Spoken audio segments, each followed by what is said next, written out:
2026 குரு பயிற்சி இந்த வருஷத்தில் பார்த்துட்டிங்க அப்படின்னு சொன்னால், குரு வந்து தன்னுடைய கடகராசிக்கு உச்சம் பெற்று வரக்கூடிய ஒரு அமைப்பு இருக்குது. இந்த கடகத்துக்கு வரும்பொழுது தங்கம் விலையை பற்றி சொன்னால் 8ஆம் கனியாக மாறக்கூடியதாக இருக்கும். எப்பா தங்கம் எப்படிப்பா நம்மெல்லாம் வாங்குறது, ஏற்கனவே அப்படி தான் சார் அப்படி இருக்குது. இன்னும் 8ஆம் கனியாக மாறக்கூடிய தன்மைகள் இருக்கும். ரெண்டாவது பார்த்துட்டிங்கன்னா, மகாராஷ்டிரா மாநிலம் மலை சரிவுகள், மலையோரத்தில் இருக்கக்கூடிய சரிவுகள் ஏற்படுறதுக்குண்டான ஒரு வருடமாக இந்த வருடங்கள் இருக்கிறத பார்க்க முடியுது.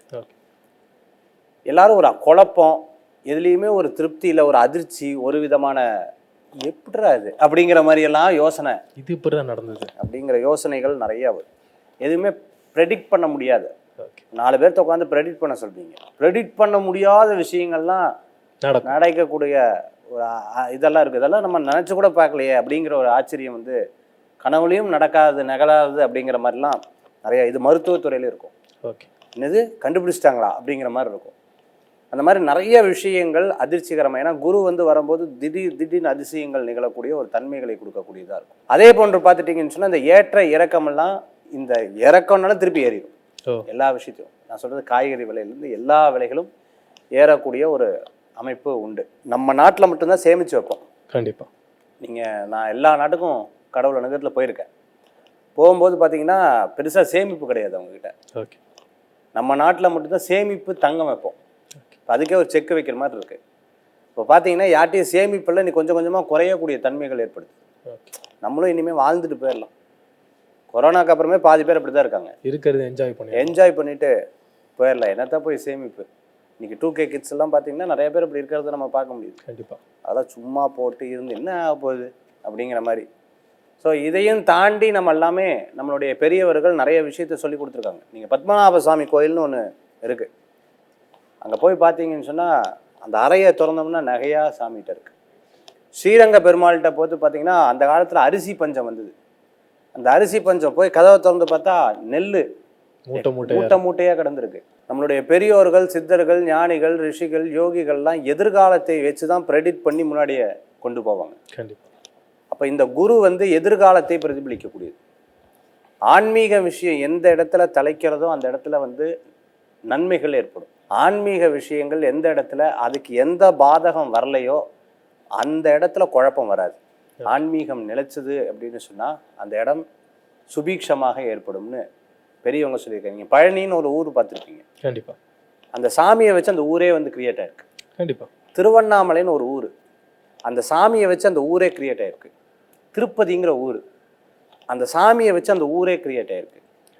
இப்படி எவரொருவர் தெய்வ காரியத்தை, தெய்வ சாநித்தியத்தை கையில் எடுக்கிறாங்களோ, ஏன்னா குரு நல்லா இருக்கும் பொழுது குருவை நம்ம தொட்டுட்டோம் அப்படின்னு சொன்னால் வாழ்க்கையில் வெற்றி உண்டு. யாருக்கெல்லாம் தெய்வ பக்தி ஜோதிடத்தில் நாட்டம் இருக்குது, யாருக்கெல்லாம் சரியான ஒரு தன்மைகளில் செயல்படுறாங்களோ, இந்த ஒரு வருஷ காலம் ரொம்ப பிரமாதமாக இருக்கக்கூடியதாக இருக்குது. இல்லைங்க எனக்கு தானாக அதிர்ஷ்டம் வரணும், உட்காந்த இடத்துல ஏதாவது சாதிக்கணும், குரு இல்லை. குருவுடைய குரு வந்தாலும் காரியம் நடக்காது. பொதுவாகவே இவங்களுக்கு ஒரு விதமான எண்ணங்கள் வந்து காப்பாற்றிட்டே இருக்குங்க. நிறைய விஷயங்களில் பட்டு இனிமேல் படுறதுக்கு என்னங்கிற மாதிரி ஒரு எண்ணங்கள் இருக்கும். பொதுவாக இவங்க இப்போதைக்கு ஒரு மெச்சூரிட்டி லெவல் ஜாஸ்தியாக இருக்கும். ஒரு முடிவு எடுத்திருப்பாங்க, யாரையும் நம்பக்கூடாது, ஆன் த ஃப்ளோ நம்ம போகணும். அதுதான் இவங்களை காப்பாற்று. இந்த குரு 5ஆம் இடத்துல இருக்கும்போது ஒரு சில விஷயம் புரிய வரும். கஷ்டத்தில் இருக்கும்போது யார் நல்லவங்க யார் கெட்டவங்கன்னு தெரிய வரும். அதே மாதிரி குரு 5ஆம் இடத்துலேருந்து 7 சனி இருக்கும்போது இந்த மாதிரி புரிதல் இவர்களுக்கு ஜாஸ்தியாக இருக்கும். ரொம்ப நாளாக இருந்தால் ஆசைகள் நிறைவேறும். ஸ்ட்ரெஸ்ஸிலேருந்து வெளியில் வருவாங்க. யாரெல்லாம் ஸ்ட்ரெஸ்ஸில் இருக்கிறாங்களோ அவங்கள வெளியே படுத்துவாங்க. அது ஒரு பெரிய விஷயம் அவங்களுக்கு. நீங்கள் கவலைப்படாது, நான் இருக்கேன். இவங்களுக்கு பிடிக்காத ஒரு குணாதிசயங்கள். பின்னாடி பேசினா பிடிக்காது, இவங்க முன்னாடி திட்டினா கூட வாங்கிப்பாங்க, பின்னாடி பேசினா டென்ஷன் ஆகிடும், பிடிக்காது. அந்த மாதிரி இருக்கக்கூடிய நபர்களை இறைவன் பார்த்து கண்ணில் காமிப்பாங்க, நகர்த்தி விட்டுட்டு போயிட்டே இருப்பாங்க. முந்தி யாராவது பேசினா வருத்தப்படுவாங்க. மனிதன் தோல்வி ஆகிறதுக்கு 3 காரணம் இருக்கு சார். ஒவ்வொரு மிருகமும் ஒவ்வொரு குணாதிசயங்கள் கொண்டது. கண்டிப்பா சார்.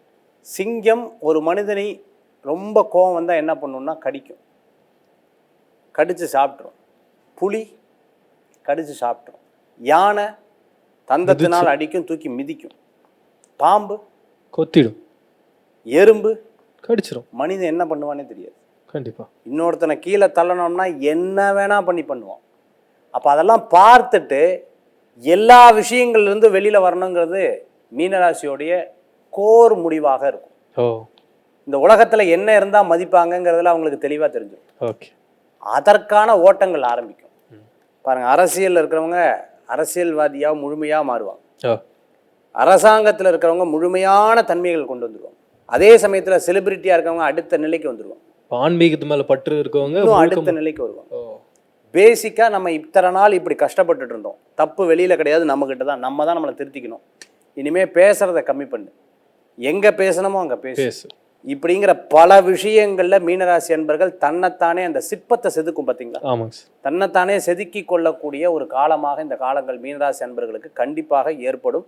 இதை தெளிவுபடுத்தி கொண்டால் இப்போ இல்லைன்னா எப்போங்கிற மாதிரி ஒரு எண்ணம் வந்து. இந்த குரு பயிற்சி பலன் எதுக்காக நம்ம பார்க்குறோம்? ஃபஸ்ட்டு குரு எதுக்கு நம்ம பார்க்குறோம் அப்படின்னு பார்த்துட்டிங்கன்னா, சில முக்கியமான கிரகங்களுடைய பயிற்சி தான் நம்ம முக்கியத்துவமாக எடுத்துக்கிறோம். உதாரணத்துக்கு சனி பயிற்சி, குரு பயிற்சி, ராகு கேது பயிற்சி. மற்ற கிரகங்களுடைய பயிற்சியை பெருசாக எடுக்கிறது கிடையாது. என்னதான் மாதத்துக்கு ஒருக்கா மாறினாலும் 45 நாளைக்கு ஒருக்கா மாறினாலும் நம்ம எடுக்கிறது கிடையாது. ஏன்? வருடாந்திர பலன்களை சொல்லக்கூடிய கிரகம் வந்து சனி பகவான். நம்ம பண்ணக்கூடிய, அதாவது கர்மகாரகர்னு சொல்லுவாங்க. நம்ம பண்ணக்கூடிய விஷயங்கள்லாம் அங்கே பதிவாகுமா? பண்ணக்கூடிய புண்ணிய காரியங்கள் குரு கிட்ட பதிவாகும். வருட பலத்தை அதை சொல்லலாம். இந்த வருட பலன்களை அதில் தெரிஞ்சுக்கலாம். மாத பலன்கள்னு சொல்லுவாங்க, அது சூரிய பகவானை வச்சு சொல்கிறோம்.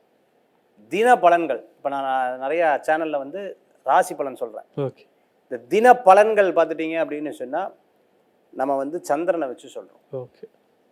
அதே போன்று இந்த நேரத்துக்கு உண்டான பலன்களை ஹோரையை வச்சு சொல்லணும். சரி, அப்போ குரு பயிற்சிக்கு ஏன் முக்கியத்துவம் கொடுக்குறோம்? நம்ம வருட பலனுக்கு ஏன் முக்கியத்துவம்? பாருங்கள், ஒரு கோயில் கும்பாபிஷேகமாகிறது குரு பார்வை வேணும்னுவாங்க. குரு பலன் இருந்தால் தான் கல்யாணம் பண்ணுவாங்க. கண்டிப்பாக. குரு நல்லா இருந்தால் தான் தொழில் பண்ணுவாங்க. குரு நல்லா இருந்தால் தான் பிரயாணம் பண்ணுவாங்க. குரு நல்லா இருந்தது அப்படின்னு சொன்னால் அவர்கள் வாழ்க்கையில் வாழையடி வாழையாக சிறப்பாக இருப்பாங்க அப்படிங்கிறது பெரியவங்களுடைய தத்துவம். இப்படி ஒவ்வொரு மனிதர் வாழ்க்கையிலையும் நான் ஏன் கஷ்டப்படுறேன்னு நீங்கள் கேட்டிங்கன்னா ஒன்று சொல்லுவாங்க, என் குழந்தைக்காக கஷ்டப்படுறேன்னு. கண்டிப்பாக. நான் பார்க்காத வாழ்க்கையை என் குழந்தை பார்க்கணும், நான் பார்க்காத நிலையை என் குழந்தை பார்க்கணும். ஏன்ப்பா உனக்கு ஒரு தயிர் சாதம் போதுமே, நீ ஏன் இவ்வளோ கஷ்டப்படுற? சார் வேற ஒன்றும் இல்லை சார், என் குழந்தை நல்லா இருக்கணும், அதுக்காக நான் உழைக்கிறேன் சார். ஒவ்வொரு ஆண்களும் அப்படி இருப்பாங்க, பெண்களும் அப்படி இருப்பாங்க. இந்த குரு பயிற்சி பலன் கல்யாணம், குழந்தைகளுக்கு உண்டான எதிர்காலம். நான் நிறைய ஜாதகம் பார்த்துருக்கேன். நிறைய பேர் வந்து பார்க்கும் பொழுது எக்கச்சக்கமான சொத்து சேர்த்து வச்சிருப்பாங்க. குழந்தைகளுக்கு அனுபவிக்கக்கூடிய தன்மை குறைவாக இருக்கும். அப்பா எல்லாத்தையும் கொடுத்துருப்பாரு, பட் சார் அப்பா தானே சேர்த்து வச்சதுன்னு வீட்டில் சொல்லுவாங்க. எனக்குன்னு ஐடென்டிஃபையே கிடைக்கல சார். ஏன்? குரு நல்லா இருக்கணுங்க. இப்போ குரு நல்லா இருந்தால் வாழ்க்கை நல்லா இருக்கும். அப்பேற்பட்ட பயிற்சிக்கு முக்கியத்துவம் கொடுத்து குரு மாறினா வாழ்க்கையே மாறுமா அப்படின்னு கேட்டிங்கன்னா, வாழ்க்கையில் சில மாற்றங்கள் ஏற்படுறதுக்கு தான் இந்த குரு பயிற்சியாக இருந்துருக்கு. எப்பவுமே வறண்டு போகக்கூடிய ஒரு வாழ்க்கையில் ஒரு மாற்றத்தை கொடுக்கக்கூடிய பயிற்சியாக இந்த குரு பயிற்சியை பெரியோர்கள் ஜோதிட சாஸ்திரத்தில் பார்க்குறாங்க.